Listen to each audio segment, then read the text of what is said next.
আসসালামু আলাইকুম ওরহমতুল্লাহ। দেশ বিদেশের বিভিন্ন প্রান্ত থেকে যারা এই অনুষ্ঠান উপভোগ করছেন সবাইকে শুভেচ্ছা জানাই। আমি তাসনিম মাহমুদ।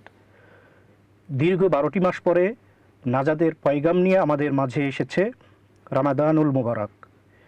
এই মাসে রামাদানের সর্বোচ্চ সুফল পেতে নয়া দিগন্ত মাসব্যাপী আয়োজন করেছে রামাদান দিগন্ত।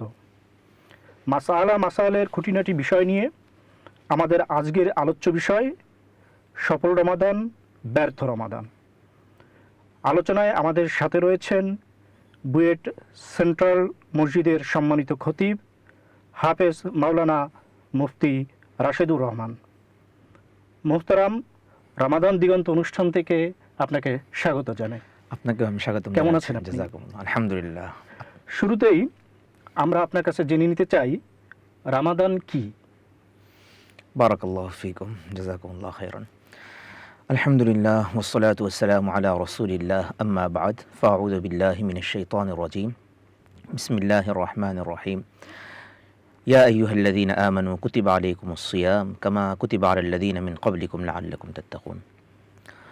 শ্রদ্ধেয় উপস্থাপক এবং আমার প্রিয় দর্শকবৃন্দ, সকলকেই আজকের এই রমজানের পবিত্র মুহূর্তে অন্তরের অন্তঃস্থল থেকে আন্তরিক মোবারকবাদ জানাচ্ছি যে দ্বীনি বিষয়ে আমরা কিছু আলোচনা শোনার জন্য নয়া দিগন্তের পেজে এবং নয়া দিগন্তের বিভিন্ন যেই মাধ্যমগুলো আছে সেখানে আমরা চোখ রাখছি। আপনাদেরকে জাযাকুমুল্লাহু খাইরান, আল্লাহ তাআলা আপনাদেরকে উত্তম জাযা দান করুন। আমিন। রমাদানুল মুবারক এটি কি, এই প্রশ্নের উত্তর দিতে গেলে যেই কথাটি এক বাক্যে আমরা বলবো সেটি হচ্ছে এটি মুমিন হৃদয়ের একটি পরম কাঙ্ক্ষিত জিনিস। মুমিন হৃদয়ের, মুমিনদের জীবনের বসন্ত হচ্ছে রমাদানুল মুবারক। রমাদানুল মুবারকের জন্য একজন মুমিন বান্দার আত্মা যেন ব্যাকুল হয়ে থাকে। রমাদানুল মুবারক এই শব্দের মধ্যেই আল্লাহ সুবহানাহু ওয়া তাআলা এর পরিচয় রেখেছেন। রমাজান শব্দটির মূল ধাতু যদি আমরা দেখি তাহলে দেখব এর আরবি মূল ধাতু হচ্ছে র মিম দদ।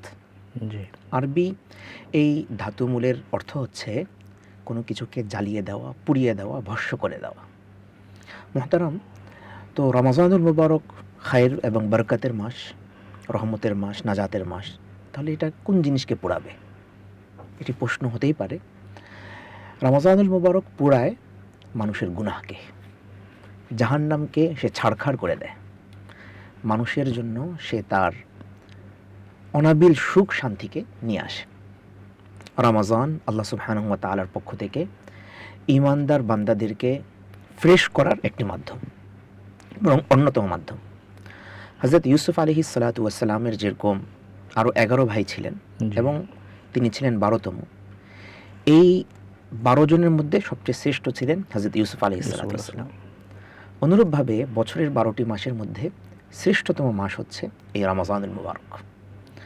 রমাজান আমাদের কাছে কল্যাণের বার্তা নিয়ে আসে, খায়ের এবং রহমতের বার্তা নিয়ে আসে, নাজাতের বার্তা নিয়ে আসে, বরকতের বার্তা নিয়ে আসে। কোরআন মাজিদ আল্লাহ রাব্বুল আলামিন রমাজান কি এই বিষয়টি ছোট্ট একটি বাক্যের মাধ্যমে বলেছেন। শাহরু রমাদান, রমাজান মাস, আল্লাযী উনজিলা ফীহিল কুরআন, যে মাসে নাজিল করা হয়েছে কোরআনকে। মানে রমজান হচ্ছে কোরআনকে নিজের জীবনে বাস্তবায়ন করার মাস। রমজান হচ্ছে কোরআনের বিধানকে নিজের পরিবারে, সমাজের মধ্যে, রাষ্ট্রের মধ্যে, আন্তর্জাতিক বিশ্বে বাস্তবায়ন করার মাস হলো রমাজানুল মুবারক। মানব জীবনে এর ভার্সেটাইল যে দিক, সার্বজনীন যে গুরুত্ব, এই বিষয়ে কিছু বলবেন? মুহতারাম, খুবই গুরুত্বপূর্ণ এবং প্রাসঙ্গিক প্রশ্ন যে মানব জীবনে রমাজানুল মুবারক কেন আসে, সেটা আমাদেরকে কি উপহার দেয়। তো আমরা যদি কোরআন মাজিদের আয়াতগুলোর দিকে দেখি তাহলে দেখব আল্লাহ সুবহানাহু ওয়া তাআলা এর উত্তর দিয়েছেন। বলেছেন যে ইয়া আইয়ুহাল্লাযীনা আমানু কুতিবা আলাইকুমুস সিয়াম, হে ঈমানদারগণ, রমাজানের প্রধানতম বিষয় তোমাদের উপরে ফরজ করা হয়েছে সিয়ামের মাধ্যমে। সিয়াম তোমাদের উপরে ফরজ করা হয়েছে। যেমনিভাবে পূর্ববর্তী বিভিন্ন সম্প্রদায়ের উপরে এর রোজা ফরজ ছিল। কেন জি। তোমাদেরকে দেওয়া হলো? রমজান কেন তোমার জীবনে আসলো? লাআল্লাকুম তাত্তাকুন, আল্লাহ কোন যেন তোমরা মুত্তাকি হতে পারো। মুত্তাকি কাকে বলে? আল্লাহ সুবহানাহু ওয়া তাআলা কোরআন মাজিদে যখন কোনো একটি প্রসঙ্গে বলেন, তখন কিন্তু আল্লাহ রাব্বুল আলামিন শাব্দিক অর্থ, সংজ্ঞা এভাবে আলোচনা করেন না। তিনি কিছু বৈশিষ্ট্য বলে দেন। মুত্তাকি হলেন এরা, তুমি এই গুণগুলো নিজের মধ্যে ধারণ করো, তুমি তাকওয়ার অধিকারী হয়ে যাবে। যেমন সূরা বাকারার শুরুতে আমরা যদি দেখি, হুদাল্লিল মুত্তাকিন, এটা মুত্তাকিদের জন্য হেদায়েত। মুত্তাকি কারা? যারা অদেখা জিনিসের প্রতি ঈমান আনে, যারা নিজের প্রয়োজন সত্ত্বেও খরচ করে, কিতাবের প্রতি ঈমান আনে, কোরআনের প্রতি ঈমান আনে, পূর্ববর্তী রসুলদের প্রতি এবং মুহাম্মদ সাল্লাল্লাহু আলাইহি ওয়াসাল্লামের প্রতি ঈমান আনে, আল্লাহর প্রতি ঈমান আনে, তারাই হচ্ছে মুত্তাকি। অন্য আয়াতে আল্লাহ তাআলা বলেছেন, মুত্তাকি হলো তারা যারা খরচ করে, রাগকে দমন করে, গুনাহ হয়ে গেলে আবার আল্লাহ সুবহানাহু ওয়া তাআলার কাছে ক্ষমা চায়, তারাই হলো মুত্তাকি। তাকওয়া মানুষকে যে কোনো বিষয় থেকে, যে কোনো খারাপ জিনিস থেকে বিরত রাখে। এই বিরত রাখার বিষয়টাই রমাজানুল মুবারকের মূল প্রতিপাদ্য, মূল দাবি। কিস থেকে বিরত রাখবে? গুনাহ থেকে বিরত রাখবে। রাসূল করিম সাল্লাল্লাহু আলাইহি ওয়াসাল্লাম বলেছেন, আস-সাওমু জুন্নাহ, যে রোজা তোমাকে দেওয়া হলো, এই রোজা, এই রমাজানুল মুবারকের প্রধান অনুষঙ্গ রোজা, এটা তোমাকে জাহান্নাম থেকে মুক্ত রাখবে। তোমার জন্য এটা ঢাল স্বরূপ। তুমি যদি এই ঢালটাকে হেফাজত করো, মিথ্যা ছেড়ে দেওয়ার মাধ্যমে, গীবত ছেড়ে দেওয়ার মাধ্যমে, সুদ ঘুষ ছেড়ে দেওয়ার মাধ্যমে, অন্যায় কার্যকলাপ ছেড়ে দেওয়ার মাধ্যমে, তাহলেই তুমি এটাকে, এর যে গুরুত্ব, এর যে সুফল, সেটা তুমি লাভ করতে পারবে। মোহতারাম, একজন রোজাদার কিভাবে বুঝবেন যে তার সিয়াম পালন করা, রোজা রাখা সফল হচ্ছে, বা সফল রমাদান কি? জি, আজকের যেই আমাদের শিরোনাম, এটার সাথে প্রাসঙ্গিক প্রশ্ন যে সফল রমজান কি? সফল রমজান হচ্ছে আল্লাহ সুবহানাহু ওয়া তাআলা তার হাবিব সাল্লাল্লাহু আলাইহি ওয়াসাল্লামকে যেভাবে রমজানুল মুবারক কাটাতে বলেছিলেন, উদযাপন করতে বলেছিলেন, সেইভাবেই আমি কাটাতে পারছি কিনা। যদি আমি প্রিয় নবী হযরত মুহাম্মদুর রাসূলুল্লাহ সাল্লাল্লাহু আলাইহি ওয়াসাল্লামের আদর্শ অনুযায়ী রমজানুল মুবারক কাটাতে পারি, তাহলেই হচ্ছে এটা সফল রমজান। জি। তাহলে সফল রমজানের কয়েকটা বিষয় আমরা আলোচনা করতে পারি। এক হলো, সফল রমজান মানে 30টা দিন, 29টা দিন আমি রোজা রেখেছি, খাদ্য পানীয় হালাল হওয়া সত্ত্বেও আমি সেটাকে ত্যাগ করেছি। এর মাধ্যমে শিক্ষা হচ্ছে যে যেটা হারাম সেটা ত্যাগের জন্য আমি আরও বেশি উদ্গ্রীব হব। সফল রমজানের এটা বৈশিষ্ট্য। সফল রমজানের বৈশিষ্ট্য, আমি মিথ্যা কথা বলবো না। সফল রমজানের বৈশিষ্ট্য হচ্ছে আমি সুদ ঘুষ খাবো না। সফল রমজানের বৈশিষ্ট্য হচ্ছে আমি কোরআন এবং সুন্নাহর বিধানকে সমাজের মধ্যে প্রতিষ্ঠা করব। সফল রমজানের অর্থ হচ্ছে আমি আমার চোখকে হেফাজত করব, চোখ দিয়ে আমি কোনো খারাপ জিনিস দেখব না। এই কাজগুলি হচ্ছে সফল রমজানের বৈশিষ্ট্য। সফল রমজানের আরেকটি বৈশিষ্ট্য হচ্ছে আমি ধৈর্য ধারণ করব, আমি আমার মাথাকে ঠান্ডা রাখব, আমি উত্তেজিত হয়ে যাব না। এগুলো হচ্ছে সফল রমজানের বিভিন্ন আমল বা বিভিন্ন প্রকাশ, বা সফল রমজান কিভাবে আমি বুঝবো, সেটাই হচ্ছে সফল রমজানের বিভিন্ন দিকে।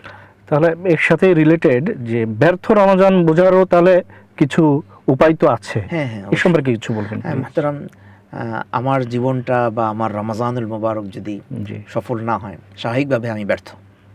রাসূল করিম সাল্লাল্লাহু আলাইহি ওয়াসাল্লামের একটি হাদিস কোট করে আমি বিষয়টি বলতে চাই। জি। একদিন তিনি মিম্বার দিয়ে উপরে উঠছিলেন, মসজিদে মিম্বারে। তখন তিনি তার অভ্যাসের বিপরীতে বললেন, আমিন আমিন আমিন। 3 সিঁড়িতে 3বার তিনি আমিন বললেন। জি। সংক্ষিপ্তভাবে আমরা বলছি, যেহেতু আমাদের সময় সংক্ষিপ্ত, যে সাহাবায়ে কেরাম জিজ্ঞেস করলেন, ইয়া রাসূলুল্লাহ, অভ্যাসের ব্যতিক্রম আজকে আপনি 3বার আমিন বললেন। তো আল্লাহ রাসূল বললেন, জিবরাইল মাত্র আমার কাছে এসেছিলেন এবং তিনি বলেছেন, কোনো ব্যক্তি রমজান পেল কিন্তু নিজের গুনাহকে মাফ করাতে পারল না, তাহলে সে যেন ধ্বংস হয়ে যায়। ধ্বংস হয়। আমি বলেছি আমিন। তাহলে এই যে ধ্বংস হয়ে যাওয়ার অর্থই হচ্ছে ব্যর্থ রমজান। ব্যর্থ রমজান মানে রমজান পেয়েও নিজের গুনাহকে মাফ করাতে পারলাম না, রমজান পেয়েও আমি মুত্তাকি হতে পারলাম না, রমজান পেয়েও আমি রাইয়ান জান্নাত দিয়ে, রাইয়ান দরজা দিয়ে জান্নাতে প্রবেশ করার যোগ্য নিজেকে বানাতে পারলাম না, তাহলেই আমার রমজানটা ব্যর্থ। খুবই দুর্ভাগ্যের বিষয় হবে যদি এরকম কোনো ঘটনা কোনো মুমিনের জন্য ঘটে যায়। আল্লাহ আমাদেরকে হেফাজত করুক। মোহতারাম, এই যে রমজানের পারিবারিক, সামাজিক, রাষ্ট্রীয়ভাবে এর সার্বজনীন শিক্ষা কেমন বা কি হতে পারে? হ্যাঁ, রমজানুল মুবারকের প্রথমত হলো ব্যক্তিগত কিছু শিক্ষা। রমজানুল মুবারকের ব্যক্তিগত শিক্ষা হচ্ছে আমি একজন আদর্শ মানুষ হব। রমজানুল মুবারকের পারিবারিক শিক্ষা হচ্ছে আমি আমার পরিবারকে মুসলিম মুত্তাকি পরিবার বানাবো। রমজানুল মুবারকের সামাজিক শিক্ষা হচ্ছে যে আমরা কোরআনের বিধান বাস্তবায়নকারী একটা সমাজ প্রতিষ্ঠা করব। আর রমজানুল মুবারকের আন্তর্জাতিক যে শিক্ষা সেটা হচ্ছে মুসলিম কাফের নির্বিশেষে সকলকে আমরা কোরআনের দাওয়া দিব, কোরআনের দাওয়াত তাদের কাছে পৌঁছে দিব। কোরআনের যেই বারাকাত আছে, কোরআনের যেই শান্তির কথা আছে, কোরআনের যে আলোর কথা আছে, নূরের কথা আছে, কোরআনের যে হেদায়েতের কথা আছে, এটা আমরা সবার সামনে উপস্থাপন করব। আমরা কাউকে বাধ্য করব না।